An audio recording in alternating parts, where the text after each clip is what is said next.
রমজান মাস শেষেই খুশির উৎসব ঈদে মেতে উঠবে আপামর ইসলাম ধর্মের মানুষ। শুরু হয়েছে সেই উৎসবের প্রস্তুতি, চলছে নতুন পোশাকের বিকিকিনি।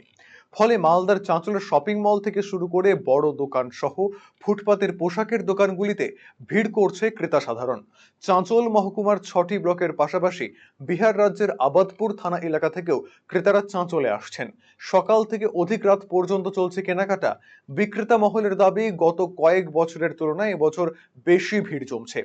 কারণ হিসেবে অনলাইনে পোশাক অর্ডার করে গুণগত মান সঠিক পাচ্ছেন না ক্রেতারা।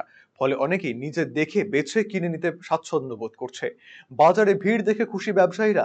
ঈদকে ঘিরে বাড়তি লাভের আশায় বুক বাঁধছেন তারা। অন্যদিকে রমজানের সময় মানুষের ভিড়ের আড়ালে অপ্রীতিকর ঘটনা এড়াতে এলাকা জুড়ে বাড়তি নজরদারি চালাচ্ছে পুলিশ।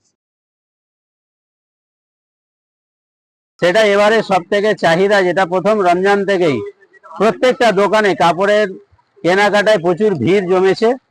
সেই ভিড়টা এই জন্যই জমেছে যে যারা অনলাইনে বিগত সময়ে 2024-2023-এ যারা মাল ক্রয় করেছিল, তারা তাদের মনপুত মাল পায়নি, দামটা কম দেখে তারা অনলাইনে ঝুঁকেছিল। এবারে 2025-এর ঈদে কিন্তু অনলাইনকে মানুষ ত্যাগ করে নিয়ে বিভিন্ন দোকানে ভিড় ভাটা জমিয়েছে।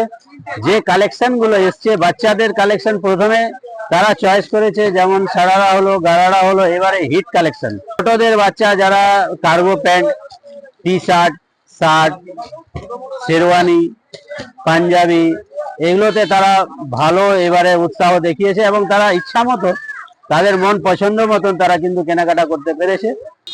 এবারে যেটা যুবতীদের জন্য হিট আইটেম হচ্ছে যে পাকিস্তানি চুড়িদার, পাকিস্তানি এবং রাজস্থানি, এই দুটার উপরে মানুষ কিন্তু বেশি ঝুঁকে আছে। এবং শাড়ির মধ্যে যেটা কাজ করা শাড়ি, সেই কাজ করা শাড়ির মধ্যে মানুষ কিন্তু বেশি ঝুঁকে আছে।